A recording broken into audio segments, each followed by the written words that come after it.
barbershop conversation, guys. Feel free to hit the subscribe button. So I want to respond to what happened with Blue Blood yesterday. And before I get into it, I want to give a shout out to new media, LDBC, new media, black media role, what other terms we have. I want to say this. The reason why, because they game planned for Blue Blood. You know how when you're going into a football game and you're game planning, or you're going into a boxing match, you want to take away his left hook, you want to take away his right uppercut. When you're going against Michael Jordan, you just want him to catch the ball in the post 17 feet as opposed to 12 or 11 feet. You know, little subtle things. They game plan for you, Blue Blood. You know, you can tell by the way that you ask the questions. And I did a video yesterday and I deleted it. Because I went, as soon as that happened, I went in. You already know how I snap. And so I said, you know what? I'm going to respond tomorrow. I'm going to call Blue Blood, holler at him, and just get his take on it. And I heard him on Trail Boxing Talk this morning. Shout out to Trail Boxing Talk. I consider that the epic center of YouTube, you know what I mean? And I think that what he did was amazing. What he did was admirable in terms of keeping his integrity.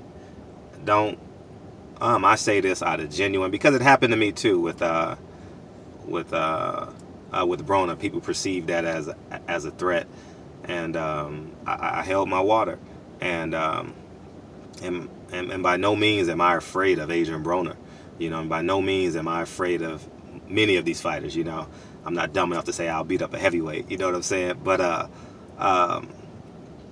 I just think that it's very, very important that we sustain our level of professionalism even in the midst of the storm, because there's only 2 or 3 of us out there, and there's not many of us. I thank God that Blue Blood is on one coast and I'm on the other coast, so we're able to make headway. But I'm saying this for a reason. The reason why you're getting so much criticism online, please note that these are media members with fake accounts. These are boxers with fake accounts. These are promoters with fake accounts. You want to know how I know? Because 80% of the people who watch my videos are non-subscribers. It's going up. So I said all that to say, Boo Bud, you know I love you.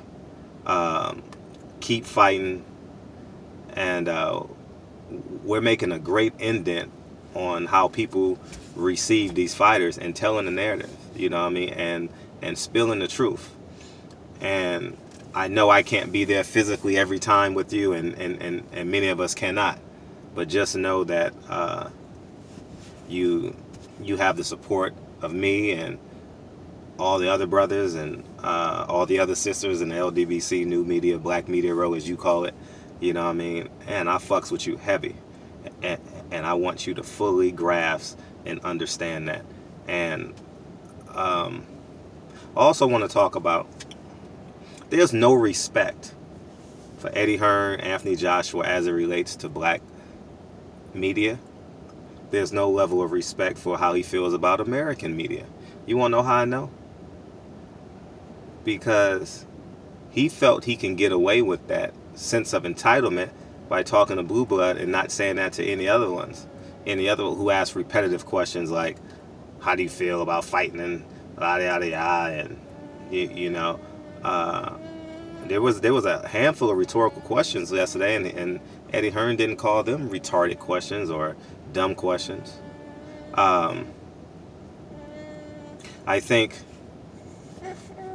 we need a call to action. We must start mobilizing in these big fights, in these big areas. We have a high concentration of supporters and allies in New York, in California, in Texas. We have to start mobilizing. And I think strength is in numbers. You know, the same work that we do, online and in person, we need you guys to support us. We're very thankful for the kind words online. We're very thankful for the emails and the DMs, the super chats. We need you in person. And I'm very sincere when I say this, and I genuinely mean this, because we're invading a threshold that makes others, we'll use the word others, feel uncomfortable. You know, they've had a sense of entitlement since the inception of media into sports.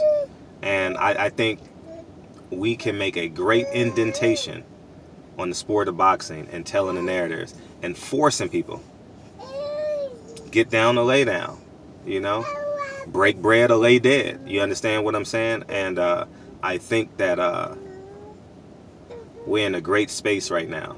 You know what I mean? This video would be something different, but my daughter's in the background. You know what I mean? So I'm gonna keep my composure in the background, in the back seat. So, but I just want everybody to know, strength is in numbers, and we must start mobilizing. You know, we need 20, 50, 100 people to show up to these weigh-ins and press conferences and have a sense of solidarity. You understand what I'm saying? And I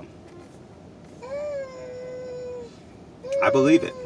I believe in that. I don't believe in just talking and disagreeing. That's not how I'm made up. You know what I mean? I'm a organic fighter. I was born with fearlessness in my heart, and I'm unafraid. I'm unafraid of, I've never met every man in the world, but you know what I mean? I'm unafraid to reach for the truth, you know, as it relates to the society that we live in. And sometimes I'm wrong. A lot of times I believe I'm right. But at the end of the day, they game planned for you yesterday, Blue Blood. And I know there's a level of integrity that we have as men that angers us inside when that happens. But just know, you didn't lose yesterday. You didn't lose. You didn't lose at all. Not one bit did you lose. You gained more fans and a level of respect than you ever can imagine. And Eddie Hearn is a classless asshole. Eddie Hearn is Anthony Joshua is the scarecrow. And we gonna continue to push forward, and we need a call to action. Anthony Joshua's weigh-in, if it's an open press conference, we need y'all to be there. Period. You know, Eddie Hearn has a press conference in Atlanta. We need y'all to be there. Chicago, we need y'all to be there. LA, we need y'all to be there. Period. You understand? We need y'all to be there. So, and Kennedy agrees with me. So, keep on fighting, Blue Blood. Keep on fighting. Keep on fighting a good fight. I know your heart. We've hung out many a times. I know your heart. So it's not even what you did yesterday, in my genuine opinion, was admirable. And I'm gonna keep on harping on this, because I know the comments are going in your comment section. We get it every day. We're not validated by the comments and the haters. You know what validates us? Our truth and the increase of support that you get daily. I would have stopped this YouTube channel a long time ago. But the beautiful thing about you, Blue Blood, is you will not compromise your integrity. And they fear that. I'm telling you, they fear that. I go through it so many times. I go through it, and it was very apparent that you're going through it. It was very visual. It was physical. There was a level of assault there, obviously. But we have to make Eddie Hearn feel our presence. He has no respect. He has no respect. None. Zilch. Nada. And he can't just walk through like everything is okay. They laughing today. They think it's funny. We need to start mobilizing. We need to show our strength. So in addition to your super chats, in addition to all the kind words and all the DMs you guys send me, we have to start mobilizing. If Blue Blood is in New York and he's going to a press conference, he needs that level of support. You know what I mean? Especially as it relates to Anthony Joshua and the level of disrespect. If it's 5 of y'all, 10 of y'all, you know what I mean? But they need to know that we for real. We're not just on the line warriors. We are our brother's keeper, period. And there's a level of love that I will always have for my black brothers. I mean, it's unwavering. I don't care if a motherfucker robbed me for $10,000. I'm not carrying that over to the next black man. I'm not doing it. You understand what I'm saying? And it empowers me and it encourages me when I go online and I read the positive comments. I read and listen to the videos that we hear. We ain't going nowhere. All right, we ain't going nowhere. We getting stronger by the minute, by the second, by the day, by the week, by the month. You know, we in this thing, and we gonna keep on fighting, and more importantly, we gonna win. All right, and I did this video just to reinforce our frontline soldiers, reinforce our 1st Infantry. You know what I mean? Our kings and queens on the front line. All right, and I love y'all. We ain't stopping. This is real out here, and all we want is the truth. We ain't coming with our fists balled up, and we're in search of the truth, and we do have the right to defend ourselves too, as well. Self-defense is, you know what I mean? Stand your ground law, right? So, anyways, man, barbershop conversations. Don't be jealous if you're not in LA. You see them palm trees back there? Y'all see them palm trees? Look at the palm trees. Y'all see that? Y'all see that? Don't hate if you in Chicago and it's 24 degrees with the wind chill of -14. No, it's 52 degrees here in LA, so don't feel too bad. Anyways, man, I love y'all. I support y'all. Blue Blood, you're amazing. All right, and I want you to know that. Kennedy agrees with me. That you're right. Blue Blood's amazing, right? Yeah. She dropped the blanket. All right. So stay the course. We gonna mobilize, and we need to let everybody know that we coming, and we ain't going nowhere. All right. Barbershop conversations. Feel free to hit the subscribe button. Talk to you guys soon.